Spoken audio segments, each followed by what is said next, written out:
Ow! I have to make a noise so it goes to my face. Hi, everybody, and welcome back to In the Huddle. Today it is episode 7. Scom and I have two very special guests with ZFarls and SGibs. They're both here to talk with us about Madden 15. So we're going to get to that. But before we do, Scom and I just want to talk about a quick recap of what happened over the weekend. We had a very good weekend. 3 very, very good cards came out. Scone, why don't you tell us about those cards?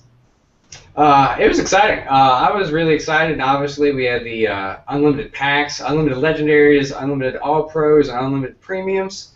My wife was very, very cautious, took all the debit cards, made sure that the bank was locked down, made sure everything was good to go before that happened, just so we were still able to eat the next day. But, well, we were good. I got one pack and actually got a hit. Got the Ultimate Legend, Larry Allen. Already did have him, so we gave him away in the stream. But the big card that I was looking for was the new Derek Thomas. He's got 100 hit power, 102 power move. He's got 100 acceleration and +5 finesse move to your entire defensive team on the field. He's just going to be absolutely nasty out there, left outside linebacker. He's going to replace Sparkle Von Miller for me as the #1 spot. His stats are just pretty much 99 play recognition. He's got 88 zone, 76 man, not bad for a linebacker. That's pretty much going to be blitzing most of the time anyways, or stuff in the run, but he's going to be very, very, very effective. Then you also got Do It for Dan Marino. Slump and I have the same kind of influence about these guys. We kind of just pass him over from the beginning just because he's just so slow. Hopefully, as we talked about last episode with the new awareness improvement of Madden 15, it might make this card a little bit more of an impact. But right now, I would probably still go with the Auto over Dan, the John Elway over Dan. A lot of those other cards are definitely going to give you a lot better scheme, same price, same passing ability, and more agile and more speed. And then today, on Tuesday, you got the final edition cards and the overall 99 final edition Andre Johnson. Going to be a pretty decent card. I mean, not going to be a starter on my team, but he is going to be 99 catching traffic, which is going to be a major factor. He finally got a really well-deserved card. I really thought that it was a nice card for them to bring, especially midweek. This late in the season, once again, they are still bringing us good content. So I'm happy for winning. Any new cards are good cards. Yeah, that Derek Thomas card looks scary. I played against somebody that had that Derek Thomas card, and what they did, which I thought was kind of clever, was they substituted him in, and they put him at defensive tackle. So because he has such great speed, such great finesse, he was able to get through the line extraordinarily quick. So I don't know, maybe some of you guys consider that cheesing, putting players out of position like that at defensive tackle, but I just thought it was a clever move and a way to get an advantage on the line. At this point in MUT, really anything that you can do to get an advantage, because a lot of the teams out there that you go against are going to be 99 overall. So right now it's all about rethinking strategies and once again trying to make it scheme over team. So that Derek Thomas card, I want him on my team. I'm gonna have to maybe bribe somebody with some other cards that I have sitting in the reserves. I don't know. We'll figure it out. Dan Marino, though, like you said. Yeah, I gotta. Go ahead. I was gonna say I just gotta make sure that I hold steady real quick because I'm still waiting on that one special guy. So, I mean, I got a few cards. My coins have run down very, very low towards the end of the season. So, I mean, I got a few guys that I'm holding for trade bait, but we're still holding on that one last guy to just finalize this team here. But so we're down to only like 100K left. So we got to use the rest of the bench and the few starters left for trade bait, hopefully next week or the week after. I'm sitting at 100K right now too, and I just bought that Dwight Freeney card, and I got to tell you, I'm really liking the Dwight Freeney card. It's I've been getting a lot of heat right up the middle with that Dwight Freeney card, which has been it's been fantastic. I used to have Bruce Irvin there, now I put Bruce Irvin on the outside, so either way, I've got a lot of speed coming through the middle, which makes a lot of trouble for people that have those Dan Marinos and those Warren Moons, because like we've talked about so much, Dan Marino and Warren Moon, they're not getting the job done as far as mobility goes. And this year in Madden, at least, mobility is just so important. We've talked about that before, but even if you want to be a pocket passer, there's really no reason not to have somebody that gives you that extra dimension. So that's just something that's just how I feel about that Dan Marino card. Also, I don't know if you guys remember this, but Dan Marino's last game in the NFL was against the Jacksonville Jaguars. I don't know how many of you guys saw that game. It was a close game. It was in the playoffs. The Jaguars were able to sneak away a victory, 62-7, I think was the final score. But it was a good game. Dan Marino's last hurrah against the Jacksonville Jaguars. So I just thought I'd throw that in there. I'm sure Slump has all the hidden Jacksonville stats and all these nice little gems about the Jaguars that not too many people know about. Actually, here's the thing, though. I got to imagine that for Slump, it's not that hard to remember the Jaguars' playoff wins. Well, contrary to popular belief, the Jaguars were actually pretty good for a decent amount of time. So, throughout the 90s, we had our fair share of playoff runs. We almost made it this Super Bowl. We even had a season where we went 14-2, and the only team that we lost to was the Titans, and then we lost to them again in the playoffs. So that was actually the only team we lost to that entire year, including the playoffs, was the Titans. Pretty sure 1996 that you guys lost to the New England Patriots. Yeah, and again 2008. 2000, yeah. The undefeated Patriots. It wasn't a fair matchup. No, we should have beat them. Actually, when I was watching that game, I knew that the Jaguars, we kept the Patriots scored, then the Jaguars scored a touchdown, then the Patriots scored a touchdown, then the Jaguars kicked a field goal, and I was like, nope, it's over. And I just threw in the towel. Which nowadays I don't do that. I just hang on to hope until the bitter end. But back then, I don't know. I didn't have the confidence that I should have had. Maybe if I had sent more confidence waves their general direction, we could have came away with a win that game. You never know. If I could go back in time, maybe I'd time travel. But all right, well, they've made their appearance. So you guys, it would be my honor to introduce ZFarls and Stephen Gibbs, the two co-authors of the Prima Madden guides. Guys, Scom and I are really excited to talk to you about Madden 15. We understand that there are certain things that you can't tell us just yet. Oh, snap! Look at that. He's got the guide right there, ready to go. Can we get an autographed version of that next time we meet up? For 15, Madden 15 for sure. I'll send one your way. Yeah, Madden 16. Do you think that we can get a picture of me doing the slump on the cover? For sure. I like it. All right, good stuff. But we're really excited to talk to you guys about Madden 15. So why don't you guys give us some of your first? I know that you've spent some time working on the game, starting to write the guide and stuff like that. What can you share with us? What are some of the things that you guys can talk about? We could definitely go over anything that's gameplay or presentation. I know there's a lot of video footage that came out of E3, and then there's a lot of blogs that are actually up on easports.com that will give you a pretty decent insight as to what they're working on this offseason. So we can also go into any detail about that, but I think Gibbs has some stuff he'd like to share.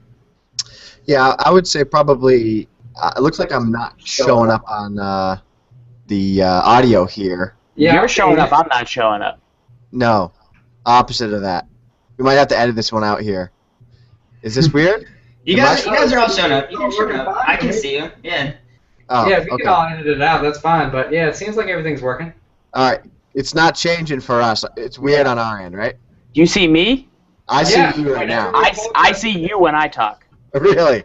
Swear to God. Yeah, I was seeing Farls when I was. Yeah, when I talk, Farls pops up, but I think it's broken. Okay. It does. We'll figure it out. Maybe we'll just go audio, and we're now on iTunes, so we've made it. We're legit too. Cool. Take that, Gibbs. Yeah, right. All right, so we'll reboot this question. So if you want to just say the question again, and then we'll reboot it. All right. Well, we can just take it from what Farls was saying about anything you can talk about presentation. Then he said that you have some things that you want to talk about. So just go into those things. Presentation-wise, things that you're interested in. Yeah, so I think that the first thing that I'm really excited about for Madden 15 is obviously things like the Colin Kaepernick tattoo that you saw that they came out with. That's going to be really cool and interesting to see this year. See the in-depth, small, minor details that I think really add a lot of value to the game. Coming from a hardcore standpoint, like all of us here, it's usually not the first thing on our radar that we really want to, I guess, see, but it's going to add a lot of value, a lot of depth to the game because you're going to see a lot more guys that are actually looking better in the game. What is Zach doing right now? He's trying to give you bunny ears, I think. I do agree with the detail perspective that Gibbs was just talking about. I think it's something that we overlook a lot, presentation. We just don't really care about it as hardcore gameplay guys. We'll definitely get into talking more about that. But, you know, when you do see the presentation done well and done correct, it really adds another layer onto the game. I know you don't get a lot of that presentation paid off in online head-to-head. Like, as far as Madden 25 goes, you know, you don't get to see the Victor Cruz cutscene or the Cam Newton Superman cutscene when you score a touchdown. But, you know, when you play offline, you're like, whoa, that actually looks really good. And to add all of that happening on the field as opposed to going to a cutscene, I think it's when they said it, I was like, all right, that's fine. But now that I play, when I've played it a few times, it looks very natural. It makes the game just feel like the guys are much smarter, and I think that's a great step for just bringing that level of presentation up towards like FIFA's level where you want to turn up the commentary and really hear about it. I know they recorded some new stuff, so sure. Yeah. Go ahead. What I was going to say is, like, you know, you don't look when you're going to get a new game, like, presentation isn't going to be the first thing that I'm looking to see, like, what is improved. But to the people that do play the game all year round, like us, that are still playing Madden 25, the presentation and all those little extra things are what's going to give the lifespan of the game, you know, more enjoyment through it. So, I mean, yes, you know, it's not something I want to be like the first thing I want to talk about, but unfortunately it's, you know, what they've released and that's what we can talk about right now. But I am excited to see that they tried to give more into it. You know, something where I'm just not going to hit A through to get like through the next scene, to just give more enjoyment because I remember like Tiger and some of those other ones that had some really, really good play-by-play, and even back in the day, like some Dreamcast stuff had some really good innovation that you could do that had that extraness that you got to enjoy, like Breakdown, the halftime shows, and like all that kind of stuff was really cool. So, you know, like you said, it's not something that I was like really excited to see, like, oh, that's what they were talking about, let's get excited about that, but now that you sit back and you're like, oh, that, you know, at least that's better now. Yeah, what's one thing that I see a lot on forums that I would like dispel is that you see a lot of stuff like, oh, Mutt is doing this year. That means that gameplay must have not done this, or that means presentation is getting fixed this year. That must mean that they didn't focus on gameplay. And you know, I'm not 100% sure how the gameplay or making the video game works, but I'm pretty sure that there's separate teams for presentation, there's separate teams for gameplay, there's separate teams for Ultimate Team. So every team has a goal, and that whole goals come together and make a package of a football game. But I think a lot of people on forums get upset, or they want to see that I'm a presentation guy. I want new commentary. I want a halftime show. That, you know, if they added something new in gameplay, that means I got robbed from an element that I like. But it's not necessarily true. So it's kind of one thing that I would say, like, don't freak out if you didn't hear any news about your specific area yet. But when you go and look at a game like NHL, add in new commentators, you know, they have the new Ignite stuff, and they could work on different things together. And I think that Madden's presentation is going to definitely keep getting more improved. I think that just from like a holistic approach too, like looking at the entire game, the visual component of it is the first thing that you notice. I mean, when you load the game, that's the first thing that you see is what it's going to look graphically, what it's going to look like graphically, and how it's going to be represented. So if it wasn't improved at all, if it looked like I was playing the exact same game, even if the gameplay mechanics were different, it would kind of feel like I was playing the same game because none of that had changed. if that makes sense. That's kind of how I feel about it. I do want to see changes when it comes to presentation and stuff like that, but I'm with you guys. I would much rather see larger improvements, actual gameplay mechanics and stuff like that. For sure. Absolutely. Yeah, it's cool. And it's cool, like when you play another game, like, so bring it to like another game, like you play FIFA. I don't play with the same teams every time. Like obviously a lot of Niners and Seahawks and Madden, so you're always kind of like hearing that presentation or seeing that stadium. You're not exploring the game and playing with, unfortunately, the Jaguars and the Rams all the time and hearing their stories and all the commentary that they recorded for them. But when I play like a different game and I don't play it 1,000 hours, you know, up in the first week, it's crazy, like what you hear about the game and what the commentators are saying and how it all like comes together as a package, as opposed to Madden that's like you're so hardcore about it. You hear all the commentary, you're like, okay. When you play a game to soak it in and get that experience, and you watch the World Cup and then you go play it in a video game, and you see that the world's come together.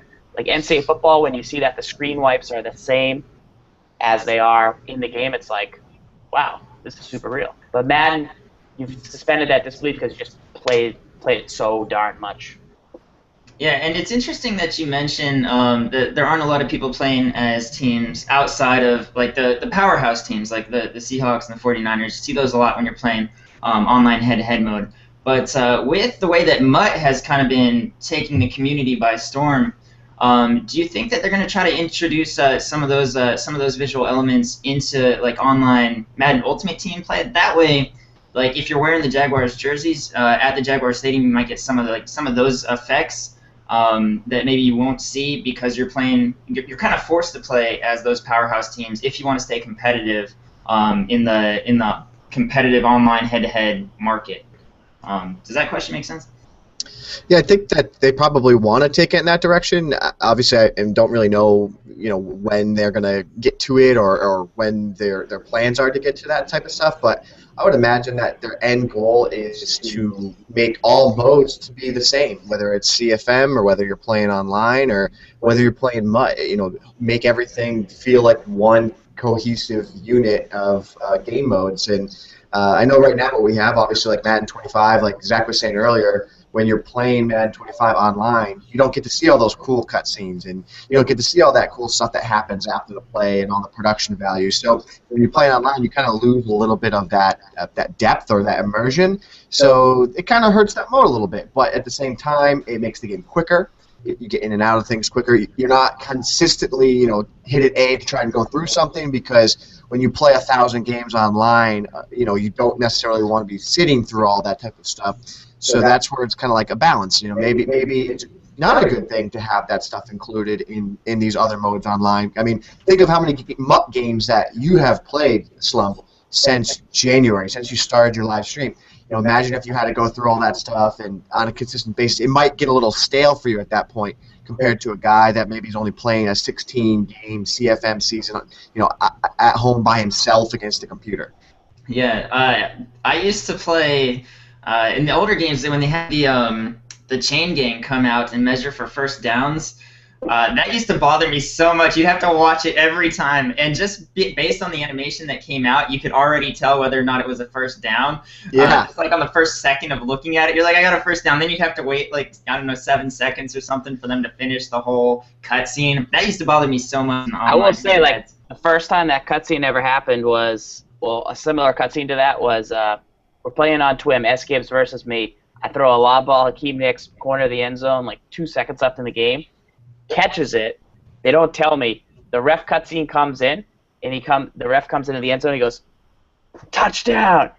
And you could hear us pause on the audio, wait for the guy, go nuts. But it was early in the game where we didn't know if that was going to be a touchdown or not, and the suspense was crazy. Yeah. But like Gibbs said, once you play it 1,000 times, I personally don't want the presentation elements, cutscenes in online. Because, same thing, when I play FIFA, I just button through them, and then you got to wait and see if the other guy buttons through it. And I just want a quick gameplay experience. Like MUT, I love, shorter games, just bang out as many as you can, no cutscenes. Once you play 10 games, I'm cool with it. I don't really need to see it anymore. So that's my opinion. But, yeah, ultimately you want to see as many presentation elements in it as possible. And I think putting it right on the field and making the guys just celebrate right when they get up, it looks more natural, and then it'll save time too. Yeah, I mean, that'd be a good point real quick. Like if they did like for MUT solos, just add more of that presentation. Like if you're just going to play the solo against the computer, add more of that presentation. But then if you're going to hop into head-to-head season, then just kind of eliminate those things to get that quick play would be something that I'd be definitely think would be more enjoyable, especially for the solo grind that a lot of people, all those coins and everything you got to do to build up all those coins on MUT, that would definitely give you a little more enjoyment when you're playing all those solos for sure. That'd be something cool. But I think the next question, to move on from the visual effects and that kind of stuff, I mean, we've had a little bit about gameplay. We talked about camera angles, and we saw basically the matchup sticks. I've been a big Madden Tips fan for a while. I've been watching you guys for a long time. And the way that I've kind of always looked at you two was Zach was more of the businessman here to have fun and the entertainment aspect of it, and Gibbs was the the serious grinder, and he was the one out there that I just think that like he never thought about anything else besides Madden, like basically. But the two of you together gives you that really good balance. I mean, the bottom line is you both eat, sleep, breathe Madden. So, I mean, no one really does it better than you guys. But these little things that we're seeing in the adjustments with the cameras, with these matchup sticks, with the tackle cone. Yes, the tackle cone I thought was a little bit more of a beginner thing. You can turn it off. It's not going to be a head-to-head, all that stuff. But, I mean, as those top-tier players, as the person that knows every play, as the person that writes the guide, are any of these features anything going to be, are you going to use any of these, utilize? Are you going to zoom in on a halfback dive? Are you going to be looking up at the matchup stick every play? What's your insight on those things? Yeah, I definitely think that I will plan on using that zoom camera initially when the game starts, because I want to kind of get to see if it's a new experience that I might enjoy. So you get that more of like a next-gen experience with it zoomed in, and that's definitely a lot of the feedback that people were mentioning at E3. So that's something that I'm personally excited to see. As far as the strategy goes, what I'm really, I'll say it one more time, really, maybe 4 more times, really excited about is the over-the-top coverage. It's a new adjustment audible that you have. So the way I would describe it is, in years past, we would to defend deep out patterns, we'd have to use coverage audible and then shade individual receivers outside to stop these outs. Now there is a quick button press of your coverage audible, and then you flick the stick to the outside, and you're able to now instantly play outside leverage on these receivers. So if they do run these out patterns on the sideline, you're going to be able to shut it down a lot quicker. And obviously, for the advanced player, for everyone in this chat right now, it's very easy for us to go ahead and make those adjustments. But I think there's a lot of value for the beginner player, the guy that's not so advanced, not such a veteran at the game. He's going to have a lot more success because of that. And a segue into another similar type of gameplay addition is the new defensive line mechanics. I really believe that adds a lot of value there as well. Absolutely. For sure. So, with what Gibbs was saying was just basically, he went real super in depth with some of the adjustments. So, the presentation stuff that will affect gameplay is something like the matchup stick that is going to let you see more than you've ever known before. And same thing with being able to zoom in and out on the camera. That's going to affect what you've been able to see before. So maybe on a run play like Scoma said, you want to zoom in so that you can hit a certain gap and that you're going to have much closer vision, and then be able to zoom out the camera to go. Standard cam's nice. It gives you a little bit of everything. But, I mean, wide cam is something that people really like. And now you have all 22 cam, which is more like the coordinator cam from NCA. You can see kind of the whole field. You get more of like a top-down perspective on it. So if you want to, say you're trying to read certain zones, say your opponent's playing a lot of zone coverage, you might be able to actually get a better view of the field. What I think is very interesting is, I am the human matchup stick. we are human matchup sticks. If you play this game a lot, like we all do, you know that Andre Johnson that came out has 99 catching traffic. So when you see him out there, you're like, okay, I know I'm throwing over there, but I know that Night Train's over there. He's got 100 hit power. I know that those two numbers are going to collide, and that's going to give me like 50-50 chance.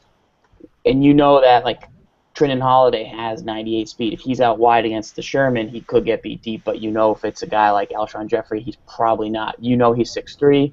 You know all these little things in your head, but being able to see it, especially with positions like offensive line, if you have a run block or pass block advantage, that's going to be helpful, especially for guys that are not newer, because newer guys don't even have the time at the line of scrimmage to like look at a matchup stick and be like, oh, I should do this or that. But like medium level guys who don't necessarily have all that information sourced in their brain, or maybe they haven't looked at the other guy's roster yet, and don't even know who his players are if they're not playing a team they're familiar with, that's going to really give them a lot of information to use at the line of scrimmage and help them like have better strategy while they're there. Awesome. So one thing that I'm still getting the question over and over. I've seen it on Twitter. I've seen it all over, and it's what Gibbs just touched on. I want to go back to basically how the community phrases it, so they can all understand it. And the question that I get all the time is, and it's been the complaint for the last few years, is that the curls and the outs are OP. That you can throw curls and outs all day, they're OP. So from what the description is, what you're saying is that quick adjustment, that it doesn't look like you're going to have to be really, really fast on your sticks or anything like that. You're saying that quick adjustment, what you're seeing is going to be able to help shut down some of those times where you think you're like, I know what he's running, I know this play, I'm going to call this adjustment, and you should have better chance of success, is what you're saying?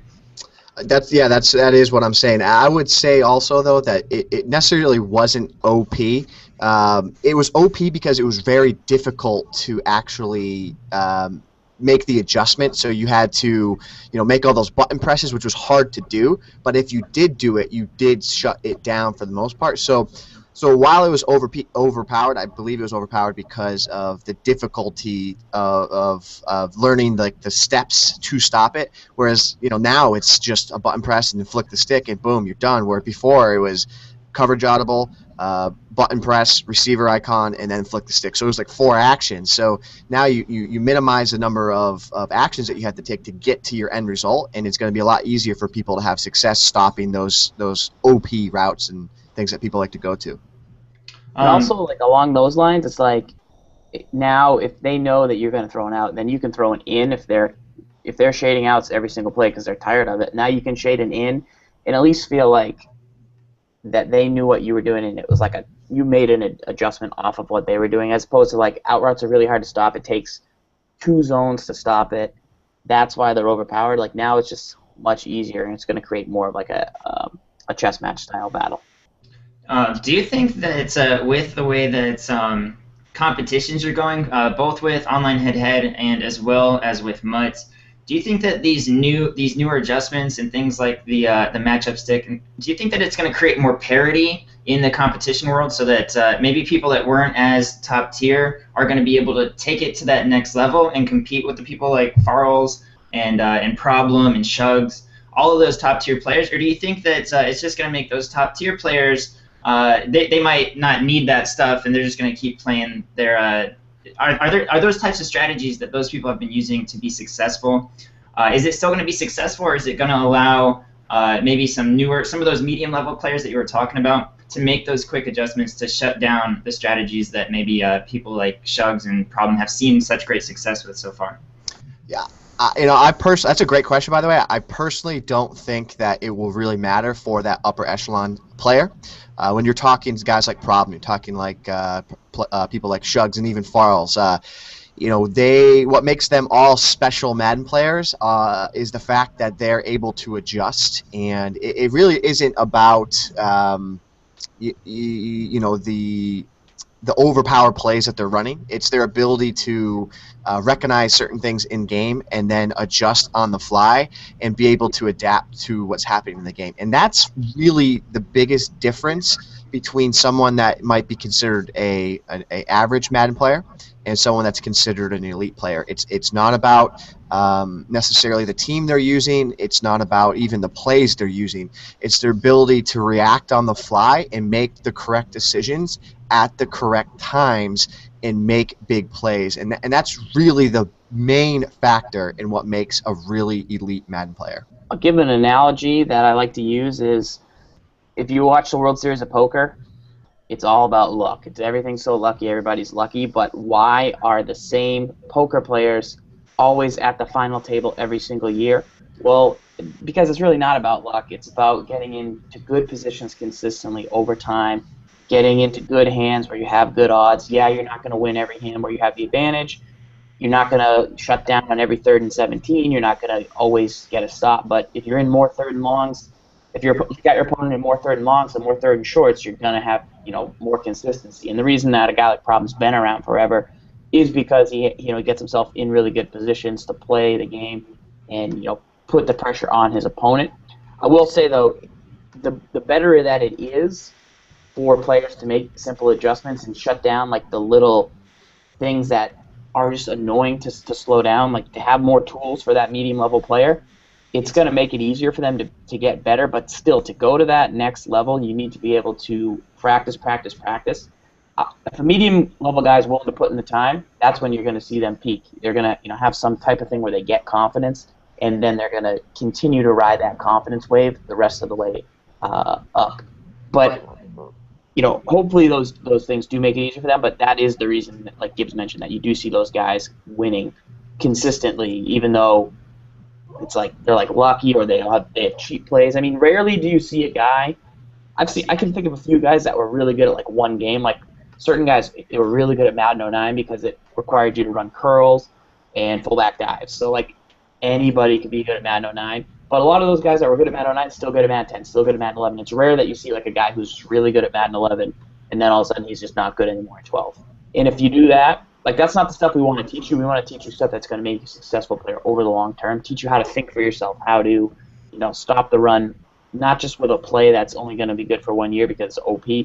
That it just teaches you like good concepts, good football concepts that are going to work year to year. Right, and to stem off of that point about teaching good football concepts, like one thing we always talk about all the time in regards to stopping the run, this has kind of been our MO over the years, is in order to stop the run, you have to have the numbers advantage in the box. So, the easiest way that someone can get better at run defense is just put more defenders in the immediate area of where the line of scrimmage is. So, typically, if you put 9 defenders in that area, you're going to have success stopping the run. So a great formation to think about that with is the 46 normal formation, and it's in the 46 playbook. You can also find it in the Dallas Cowboys and Minnesota Vikings playbook in Madden 25.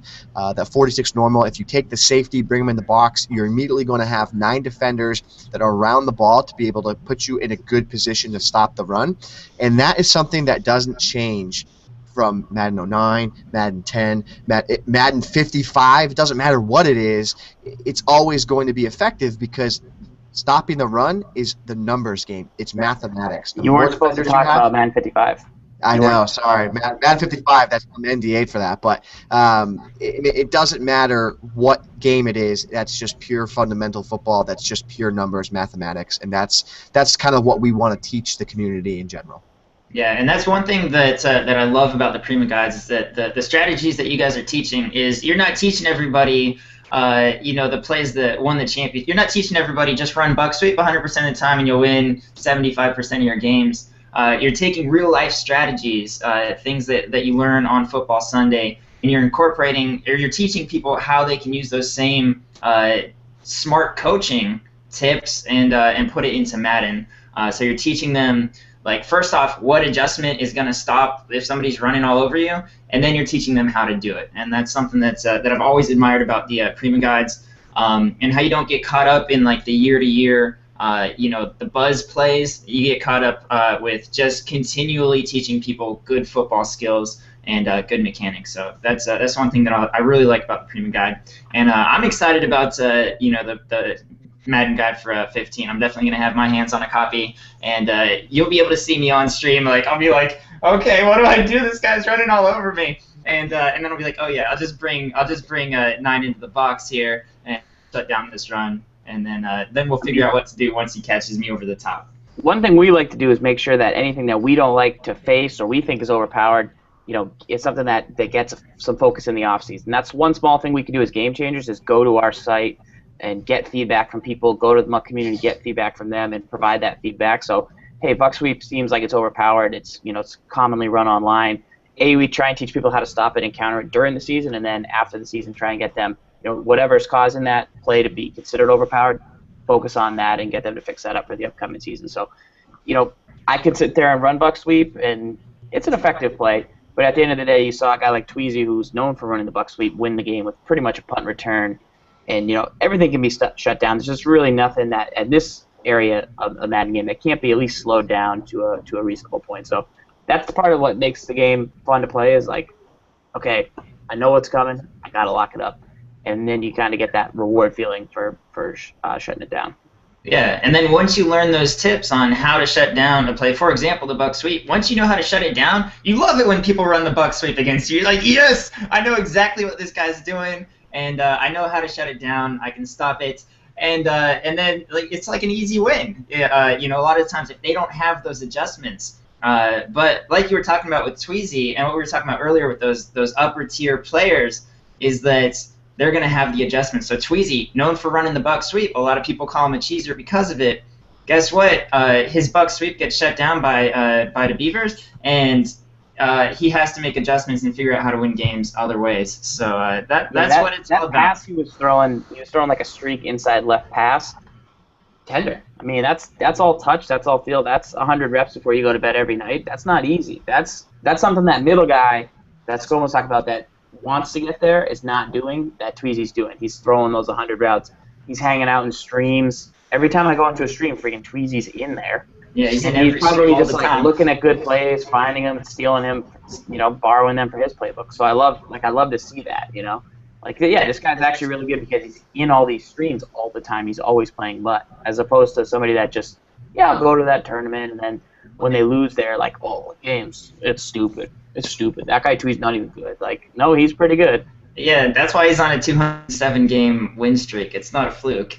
But that actually brings me to a point that I was talking about on stream the other day, because people were asking me for tips about how to get better at Madden, and I was trying to tell them it's all about deliberate practice. I mean, you have to have that end goal in mind. Like, you want to be able to run slants, you have to practice slants. You can't just expect to get better at slants by playing a lot of Madden. So, you should, try to, compartmentalize your goals one at a time and just get better at the game one thing at a time. So, if you want to get good at a run game, find a couple run plays, practice them until you know them successfully.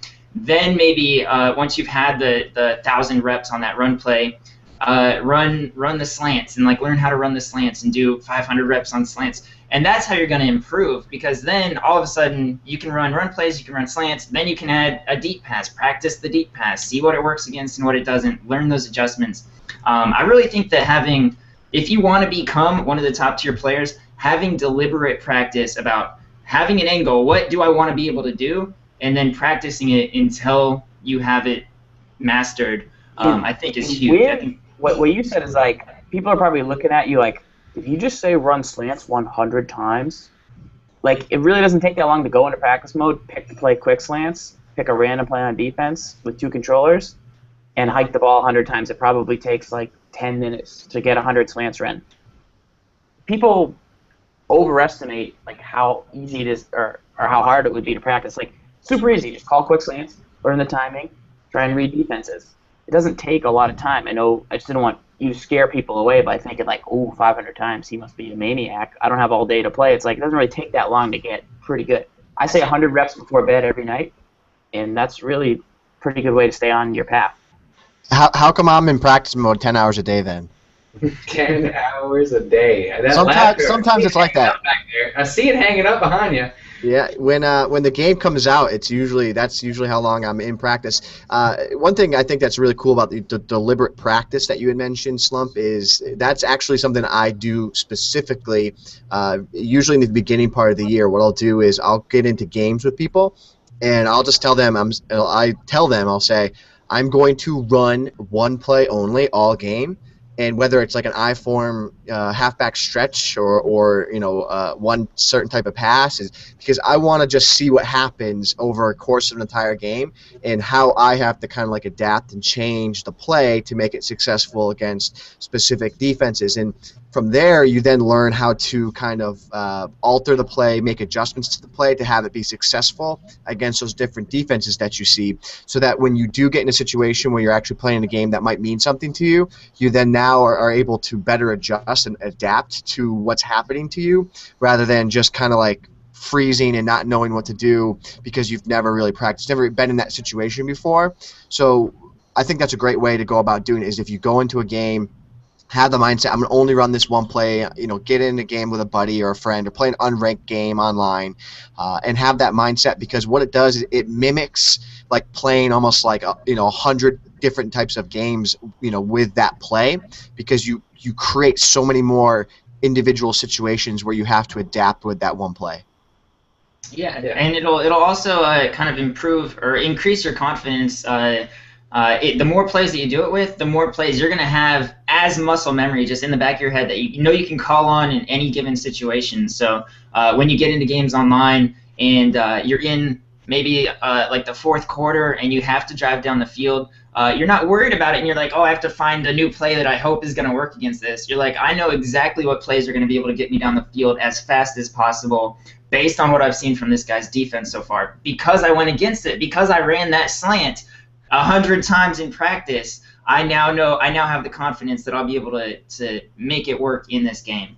So in the game between my first round mutt game and my second round mutt game, I only ran gun bunch D spot. Like that's the only play that I ran for the whole weekend. I just kept running it and running it and running it, and he had been telling me to do it for a long time, and I was like, all right, I know how to run it, but I didn't like really know how to run it. Like I knew it, but I didn't really know it. And it took me like an entire weekend of just playing butt games, pretty much only running that play.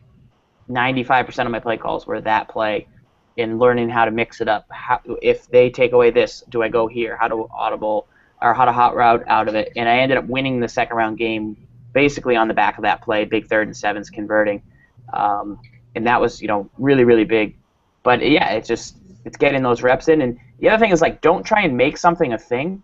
I feel like we try and do that sometimes as Madden players. All of us are guilty of it. Like, I really want to run slant routes.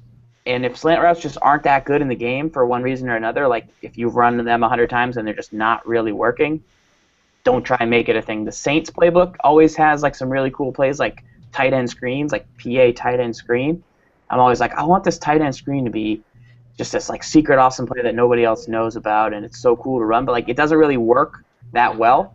Like certain plays just don't work as well as other plays, and once you've tried those out, like you got to let them go. Like that PA tight end screen, I want that to be a thing. I want to bust that out on somebody for a TD. It's a sick play, but if it's not a thing, like it's just not a thing, Absolutely. And one thing I guess I wanted to kind of talk about, like what Gibbs was saying, like as soon as he gets the game, first 10 hours, he's going hard on the practice mode, and that's kind of the one thing I really want to touch base with you guys now is I've been seeing both of you put in a lot of hard time now in MUT. Farls, I saw you did a great job competing in the Invitational. We're seeing hopefully more tournaments and all kinds of competition evolve around MUT. With you guys making the Prima Guides and with the winner's kit that I've been buying the winner's kit for the last 2 years. I think I even bought an individual playbook maybe 3 years ago, which I think was my first purchase, and then just went with the whole package the last 2 years from you guys. And I know the way that you guys always look at those stuff is those teams, those individual players, and how you break up those plays. Are you guys maybe looking at anything little? Are you thinking about more MUT-related stuff? What's your mindset on that first day? Is MUT now there, your first day? I will say that I had a blast playing Mutt this year, and I think a part of the reason was, number one, the community. People like yourself, people like Slump, everyone, the community is so welcoming, and that, number one, makes for a good experience. Number two, it was such a breath of fresh air to play with different teams, to always feel like I have something to do rather than just go and play a ranked game with the Niners and there you're done and there you are. And I play 1,000 ranked games with the Niners, right? So it adds another element of crafting your team to fit your scheme, which is really cool, and that's a lot of fun. As far as our strategy goes, we definitely are interested this year in picking up the MUT experience better or increased with MaddenTips.com, and we're really looking forward to being able to give tips this year to people that are looking for those MUT strategies.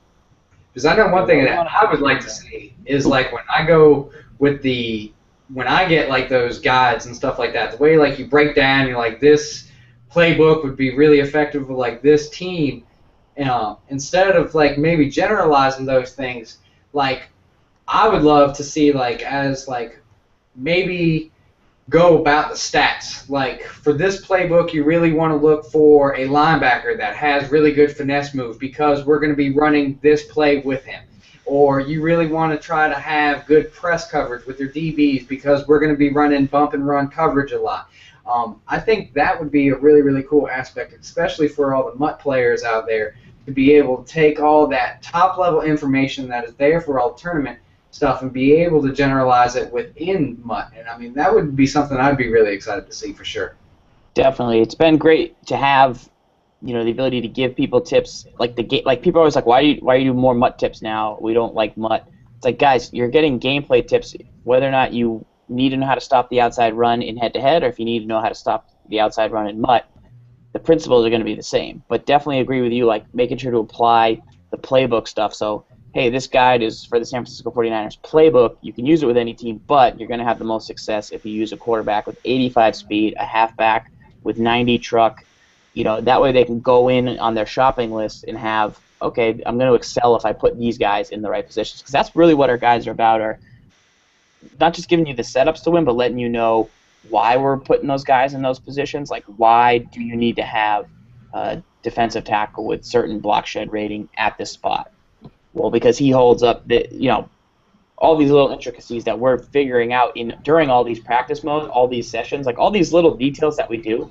Gibbs always rides me because all these little details. Setup one, there's 7 setups for one play in some of these specific blitzes, and you might use setup 1 80% of the time. You might use setup 2 15% of the time, and then you might only need setup 3 through 7 1% of the time. And medium guy is going to use setup 1, and he's going to do really well. Medium guy's going to do really well with setup 1, but he's not going to take the time to go in and learn setup 3, learn setup 4. But the problem is when it comes down to 4th and 7, and his opponent converts a 4th and 7 to win the game, and he says, "Man, I wish there was a way to stop that." It's like setup 7 was the way to stop that. It was the cover 2 version of that where you send 6, because he made the adjustment to setup 1 and blocked a guy, and you didn't have the ability to send two-way heat because you didn't follow the thing. So like all these little details are things that we really take our pride in, that we're learning from practice mode and learning from testing the ratings in the game, and we like to make sure that we put that through. So definitely, like you said, adding in more ratings to help people know where to get guys in the best positions to win. And then like Gibbs always busts on me for not, like, I won't sub in. So for most games, like, I know people laughed at me because I used Donald Penn's, and the only reason I used Donald Penn's is I had one on my roster. Every time I played a MUT head-to-head seasons game, played 80 games, I never subbed in Donald Penn because I was too lazy.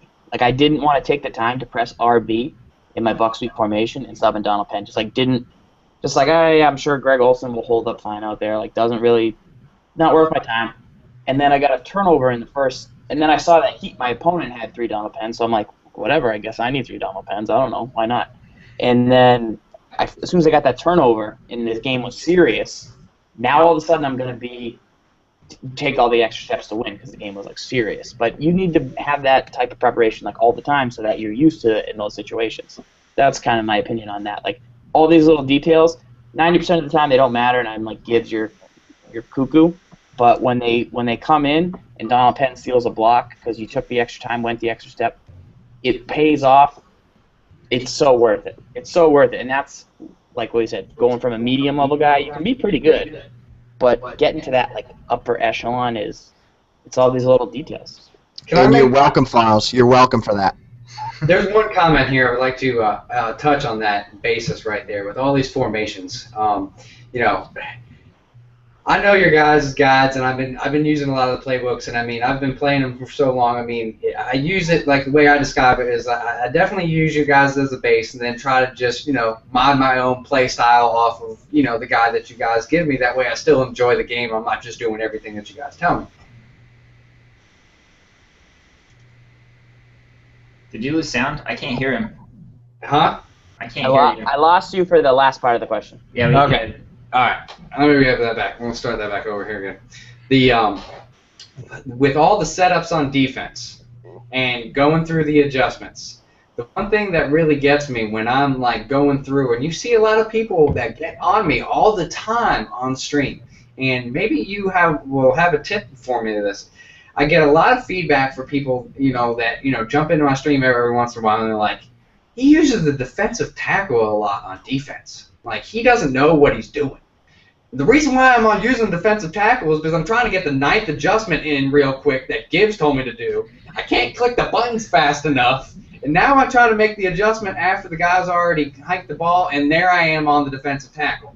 So, especially in a laggy game when you can't make the adjustments, and then you end up like that happens to me too, and I end up like running trying to cover the deep pass with like Warren Sapp, and it's just because I couldn't make the adjustments fast enough. I know exactly what you're talking about.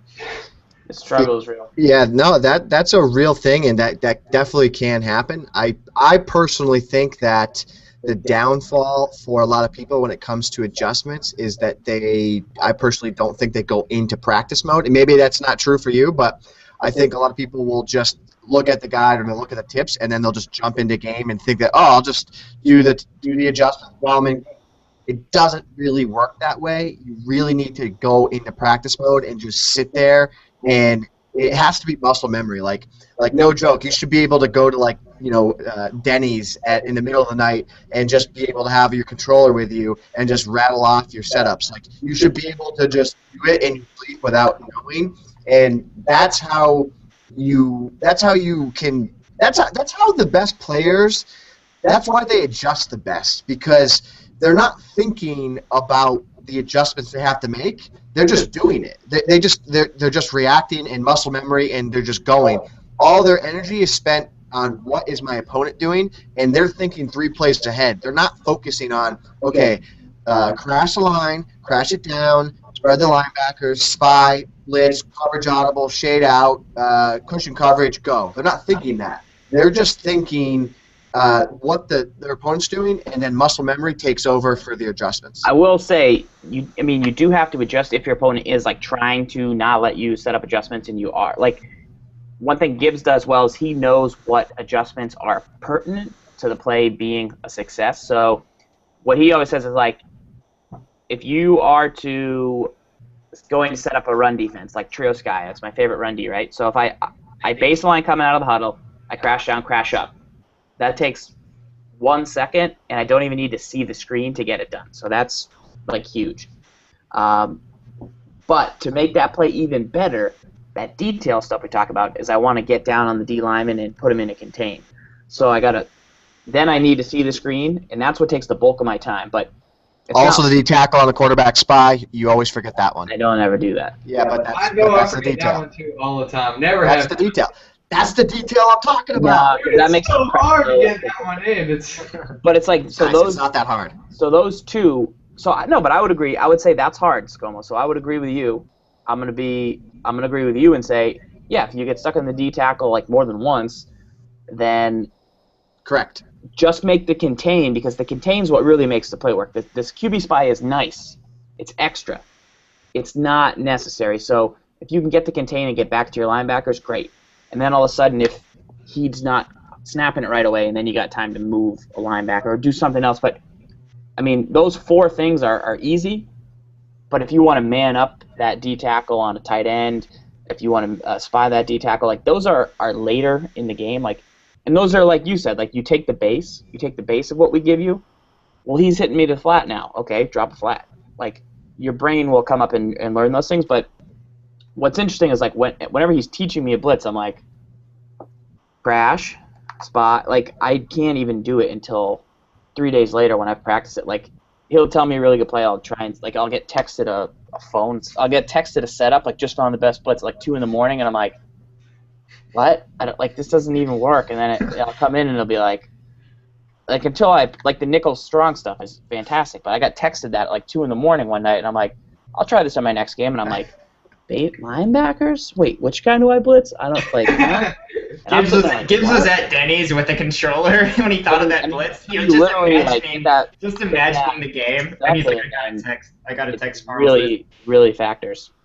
I bring my controller everywhere I go. I bring it to church. I bring it to Denny's. I bring it to the grocery store. I'm just always doing setups. Check out this. I got Xbox paddle, PS3 paddle, Xbox One paddle, PS4 paddle. Just in case. Just in case it goes down in here. Ready to go. I know firsthand it, and it might have been one of my best experiences, and I can still tell you, Gibbs, that I don't care if I spent 1,000 hours in the lab room, and if I slept, showered, and ate with my controller in my hand, I can't set up a play as fast as you. And it was even 4 o'clock in the morning, I think, with you and Tweezy. It sounded like it was like a little dance competition, because it was like dead silence in the room, but all you hear is just massive amount of clicking. And I think Farls is with me, and I'm sure he puts in even more time than I do, that you just have that extra level. I mean, I don't know if it's like double jointed, that you have something going on there. I mean, maybe the wife enjoys it a little bit, but, you know, the way that you can adjust those plays very well, you know, I don't, that's that extra step. And I mean, that is what the adjustments, the way you can read the plays and all that kind of stuff is what does separate the next person. And by you being able to click that button faster and adjust back to your free safety, your middle linebacker, is, I think, what, you know, separates some people from the other. And that is what separates you. But it's something that you just don't give a lot of people credit for. You're always putting it on us that we're not labbing enough. You know, we're not labbing enough. I know. That's why I teach the Ice D. I just say, hey, do the Ice D, get these setups, and then when you need a blitz, do it. Because for me, every snap, our brains work differently, though. Like, there really is like a philosophy behind it is, you know, Gibbs spends his time in practice mode labbing. I personally spend my time in games labbing against the computer. Problem does the same thing. We both take every team, every playbook, see what's effective, and then like once we kind of figure out like, okay, the Cowboys playbook is more effective than this playbook. I don't know why. But then you like slowly go back and retrace your footsteps. Let me use that Arizona playbook again. Okay, it doesn't really like. It takes me a while to figure out. I don't know why the Seahawks playbook. I can't use the Seahawks playbook. Like, it has all the plays that my other playbooks that I really like have. But for some reason, when I use it, I can't. It never turns out well. I don't know what that subtle thing is about it, but it's putting in the time with it. You know, you can come up with a scheme in practice, but you still got to take it into the game. When you use that Seahawks playbook is the day that I beat you that time, so we'll just use that as the excuse. Right, it's just got something different about it. Like pistol, I couldn't figure out what it was until about 10 games using the pistol playbook. It's that like they don't have any 3rd and 1 or 3rd and 2 runs besides the QB sneak that can get you that one quick yard, where like single back eights, you're getting 2 yards every time that you want it. I would say that talking about the adjustments, the big thing with that is I don't know if I'm the only one that does the same repetitions or the same like adjustments in the same consistent pattern. So it's always like base a line, spread your line, like always doing the same steps in the same order. Do you guys do that? I definitely do. Every adjustment that I make, like I'm always gonna base the line first. I'm always gonna do everything that I can possibly do before I have to actually click on and make like an individual adjustment. So yeah, I definitely it's always the same order, and I think it's just because that's how it's practiced. So you kind of get into the habit, like, and maybe when I was learning it, I didn't always do it in that same order, but I found that this was the way that was going to get me to where I needed to be the fastest, so that I wasn't stuck running Warren Sapp trying to cover Randy Moss. Yeah, it's really important, and I think that I don't know. I think maybe it's because I do spend that time in practice just running the setup, where maybe that's why I can do it a little faster. Is because I'll just, like Zach was saying, like when he practices, he's in there playing games, and that might be why he's better at adjusting on the fly than I am. Like he's much better at being able to like kind of come out of his shell in a game and do something that like he might not be comfortable doing, and he's really good and really has a lot of success doing that, where like I don't feel as good doing that. Like I have to kind of stick to what I know and what I practice, and I can't really break out of the mold kind of from that in the game. That's where I struggle. And I've always kind of thought that like if you could combine Zach and I into one Madden player, we would maybe potentially be better than Problem. I think it comes back to the way that you guys are talking about how you have different styles of practicing. Like you spend a lot of time in practice mode running the same setups over and over, making sure that you're doing the setup as fast as possible and that the setup is working against whatever play you're practicing against. Whereas he's going to spend his time actually going into games and trying to learn a playbook on the fly. It makes for more adaptability. I do the same thing that Farls does. And like all of my labbing is done on stream. I don't play the game when I'm not streaming. So when I want to learn a new playbook, I just load up the new playbook and I hop into games, and then I figure it out as I go. And like if a play works, I'm like, oh man, I think I just found a money play. And then I'll run it like 10 more times, and it turns out it was a total fluke, and I just got like lucky, And then I'll move on, and I'll be like, well, that obviously didn't work. But I'm still doing that same repetition where if I find a play that works, I'm going to run it over and over and over and over again. And what I'm doing is just practicing that play. So I'm just kind of like working in that muscle memory. So I'm able to make adjustments as quick as possible on the fly. So I think that, like, for more adaptability, maybe you should steal some of Farrell's practice strategies, Gibbs. Yeah, the way my mind works and when I play is I have to know like specifically what's going to happen. Like I have to know how the defense is going to react. I have to know how the offense is going to react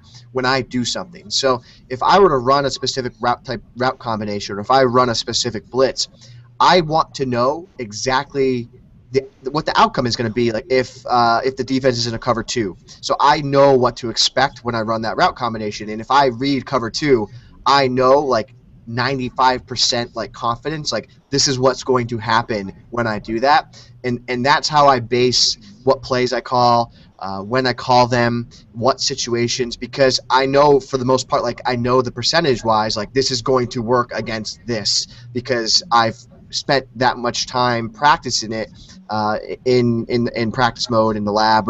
Whereas like I feel like in that controlled environment, you can learn that information and you can learn that about the plays, where it's like when you're on the fly, you gain that adaptability, you gain the ability to run different things and adjust outside of your cocoon, but I feel like you lose the ability to have the utmost confidence that like this is going to work against this. Where Gibbs runs into trouble, like where it becomes flawed, is when he spends so much time learning how to stop one specific thing. So like he really hates when buck sweep is good. In Madden 13, Pat's wheel drag was like this play that was like unstoppable. Not really, but like that's what everybody was running, was this play, Pat's wheel drag. So he needed to learn how to stop Pat's wheel drag. So he literally was in practice mode for 10 hours trying to stop Pat's wheel drag, where it's like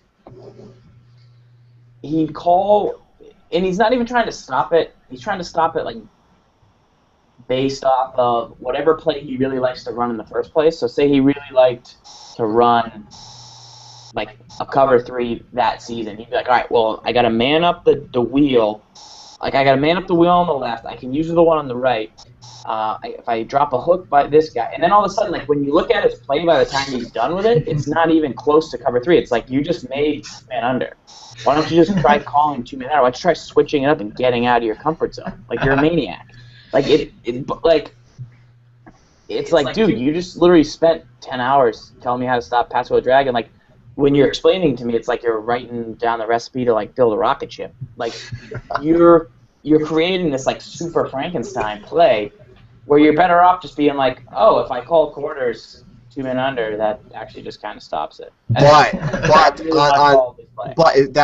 I think that's where I get into trouble. Like that's when I lose. It's like because of that hyper focus on. And then you play a guy who never runs Pass Wheel Drag once. You've now labbed 10 hours stopping Pass Wheel Drag. And then you lose in the Madden Challenge in Las Vegas first round, the live finals, because the guy didn't run Pass Wheel Drag. Right, and it's like buck sweep. It's like, all right, well, if they run buck sweep to the right, this Sam Shark play just kills it. Like this Sam Shark play will just light up buck sweep to the right.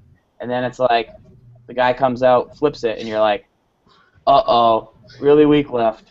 You know, like, and I know you were good enough to adjust, but it's like, yeah, if you get super, super, super hyper-focused on stopping strong power, it fries your brain. Then all of a sudden they run something else, and you're like, I don't know how. It's like in Mean Girls when she used to be really good at math, and then she like knows the answer to the question, but she's been just doing like being an idiot for so long, like it all comes back. Like I don't even know what play would stop a smash concept right now because I'm so hyper focused on something. So that's where some of the practice mode stuff can go like wrong. But for me, I mean, like for Slump, you really can't run a play you've never called. Like what's good about some of the offensive playbooks is they have similar concepts. So like I said, if you like Seattle and you've ran the Niners book, you're going to see some plays in there that's similar. You're going to know that you have 5 wide plays. You're going to know you have, gun bunch in some of these formations. You cannot win consistently by calling random plays. Like it just doesn't work that way. The Seattle Seahawks never went in on their during the Super Bowl and ran a play in that game that they never practiced during the week. And they were like, yeah, I bet that play would actually be pretty cool right now. That play looks actually pretty good in our playbook. We should try that. Like, teams don't do that, and I go rogue sometimes, and it's never a great long-term strategy. So, like, for me, that's something that's bad. Like, not knowing on 3rd and 10 when he shut down Z-spot to the right, that if I put the out in the in, it's unguardable based off what he's doing, but I haven't put in those time for steps. I'll just like call a different play that's random, like, I bet that will work. And like it does work, and you can still base it on football, but you don't know the timing, you don't know the practice. And if they take that one thing away that you thought was going to be open, then you take the sack. Or you end up scrambling, and that's why mobile quarterbacks are clutch. But there's a point in the season where I was changing up my playbooks and having a good time where like Vic scrambling won me a lot of games. And people be like, you're not even good. I'm like, still pretty good, but yeah, I know, you're right. I shouldn't be calling these ridiculous plays that I don't know how to do. I shouldn't be having a playbook live that I've never practiced. Yeah, what I was doing for a while, I do this sometimes when like somebody is shutting down my offense. Like I have my main offensive plays, and I go to them every single game. But if somebody's shutting them down, what I like to do, which you guys probably wouldn't recommend, I guess, is I like to go just ask Madden, and then I've got 3 plays to choose from. Plays I would probably never call myself if I just saw them in the playbook, but it gets me calling them, and a lot of the times those weird plays that I would never consider running are the types of plays that are not because what I was doing wasn't working. Those are the types of plays that will work against this person's defense. I like it. I like that strategy. So I like it. Gibbs would not like it, but here's the thing: like when I play Gibbs, he's gonna do something so advanced. And like man up this guy, man up that guy, man up this guy. And then you saw it on Twim 101. Maybe you didn't. If not, I'll recap it. I ran for 300 yards against him on 10 carries. I beat you the last 2 times we played. Not only beat you, I destroyed you. We're specifically talking about Twim 101 though. You were doing like this crazy. Right. But I specifically crushed you the past 2 games. 10 carries, 300 yards. I mean, but you want to talk? I mean, that's like talking about something that happened like 15 years ago. The most recent games we played, I smacked you. So that means you can't talk about any more Patriots Super Bowls then, so we're good. I set myself up for that. And also, I beat you the last time we played Rashad Jennings. That doesn't count. That doesn't count. Well, I think the last question that I really wanted to touch base on with you guys was, I mean, take away the God stuff, take away your competition stuff, take away the job aspect of Madden. I want to go back to, Gibbs and Farls as a kid. When Madden 15 comes out and you guys get your full unlocked game, if it's before, if it's whatever it is, the date doesn't matter. But when you have your first game and you're going to sit down and you throw it into whatever system, PS4 or Xbox One, what's the first thing that you guys are going to be excited about and want to see? MUT 15. I'm just excited for MUT in general. Nothing specific, not like any type of mode or anything. Just I really started playing MUT this year for the first time, and I really got into it. I really enjoyed it. I really loved the community aspect of MUT. You always felt like you had someone that was around willing to help you. There was always people willing to play games. And that community aspect is what really, really made me enjoy Madden 25 on next gen and on current gen. So as we head into Madden 15, the thing I'm most excited for is to continually focus on MUT, working and playing with the community, and watch this thing continue to grow. I really want to. I mean, the first thing I always do is just play like a play now game. I always take out probably the Giants and take on a division rival team. Just kind of like play a play now game. Like, just call random plays. Be afraid to like lose to the computer, because I tell you what, the computer with the new zone coverages that we've seen at E3 are going to be pretty. It's going to be pretty darn good. I mean, I doubt I'm going to be able to beat it. Blindfolded. Like, it's going to be pretty hard to play the computer this year, I think, if you're just calling random plays and you don't have your game plan, and like you're learning all the new stuff about the game, all the little intricacies. So I'm excited to do that. Aside from that, though, I'm excited to just kind of like settle in and just drop some MUT packs. Like, I really want to just open packs. Last year, I bought a 50 bundle like the opening weekend, so I had already played the game like a ton leading up to it, and like by the time the game came out, I'm like, all right. I had no online friends to play with at that point, so I was like, I don't really want to go online and play. I was having trouble stopping like the run. I'd already played the computer, so I'm like, I just kind of want a different experience. So I started playing MUT. I bought the 50 bundle. I'm like, I want to record myself opening these packs, because I'm going to open up all these packs. Like, people are going to want to see it. But I'm like, I didn't have my equipment, so I'm like, I might as well open like 5 or 10 or 15. And so like, I really want to just have that like experience where I get to have fun with the game and like maybe spend a couple more bucks than I should, and like get that team day one, like get them rolling. And now that I know like not to spend my only 9,000 coins that it took me an entire night to earn on LaShawn McCoy to put them in a collection that only gives you 500 coins, like I'm not going to do that this year. I'm not going to, like, I've gone through the MUT growing pains from last season. Like, don't collect that CB ball that you could sell for 100,000 coins that makes them untradeable or unsellable. Like, don't do that, Farls. Like, I've taken my lumps from the early version of MUT this year, so like I want to get off to a fine head start. So I'm pretty excited to just like really have like a long experience with MUT. Like the first 2 days, just be making meals, moving, grooving, pow. I personally love the sound of both of it. I love that that more people are going to be involved, and I mean that's the biggest thing that Slump and I are all trying to accomplish, is just a more enjoyable, bigger community with everyone. So I love the aspect that both of you are into it. The pack openings, the gameplays. It's all going to be very, very exciting. We have to get Slump into opening packs. It's something that he's still, very, very hesitant to do. But I Slump, think if you get a guide. Last year, our guide had some packs open it. As you can see here, you'll be getting one of these guides from us in the mail. So you'll have packs to open. So if that comes in the guide again this year, we'll see. But there could be some packs in your future. Now, the thing, I mean, I'm not anti-opening packs. I mean, I say this a lot. I just think that for me, one of the things that I really enjoy the most about Ultimate Team is building the team from scratch, and it like having those goals, like just like saying like I want to get that first 99 on my team, so I'll play with a 75 overall team, but I'll save all my coins so I can get that 199 to replace the worst player on my team, and just that 199 is going to jump my overall to an 80, and then I'll save up. I'll play with that 80 team, and I'll save up, and I'll get that 99. Or early on in the game, it's not going to be a 99 probably, but whatever that card is that I want, that I set my sights on, the journey to get there is what I really, really enjoy the most about MUT. It's not opening a pack and getting it right away. It would be exciting to have the card on my team. Maybe, you never know. You could, you might not though.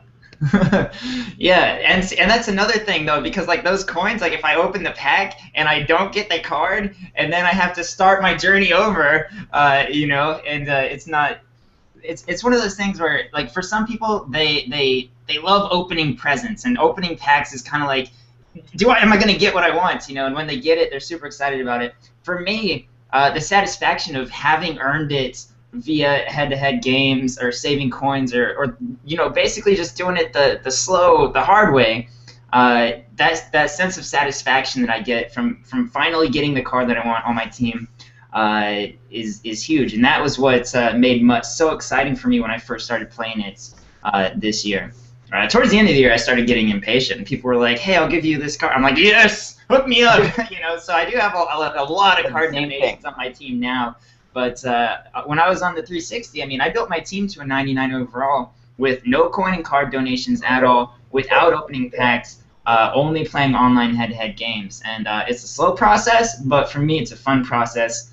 And you know, especially early on, you know, if you get started with MUT early, you don't need to have that stacked team in order to win games. What you need are some of the strategies and the techniques that we talked about earlier, and the things that you guys are going to share with us in the Madden 15 guide. So we'll have to do this again and actually talk about Madden 15. Yeah. We said we could talk about gameplay. We didn't even say like one thing about it, but that's for another time. Yeah. No, this is great. This is exactly what I wanted. You know, like I said, I've always been a big fan of both of you. I've been extremely blessed to be able to work with both of you and meet you guys over the last few months, and I've loved every part about it. You know, I'm really excited that you guys were both being able to join us today. I'm really excited also about you guys just enjoying MUT.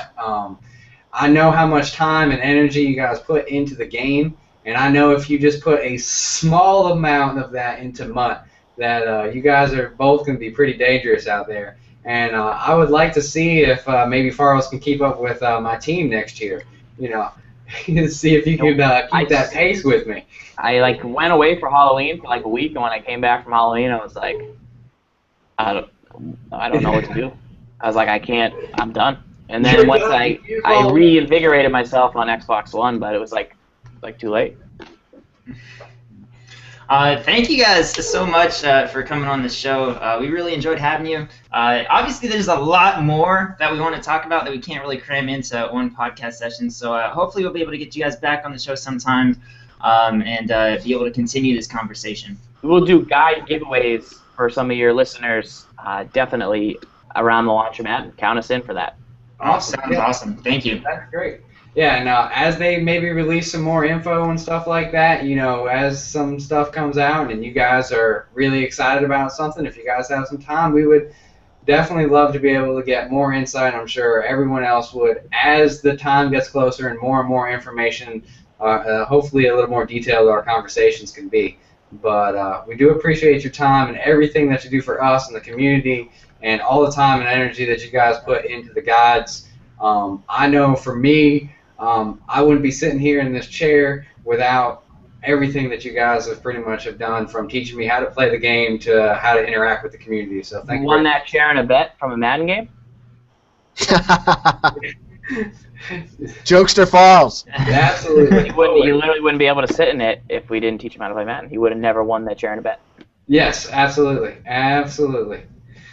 Well, we hope to hear from you both soon, very, very soon. And until then, guys, thank you very much. Scom, Slump, we're out.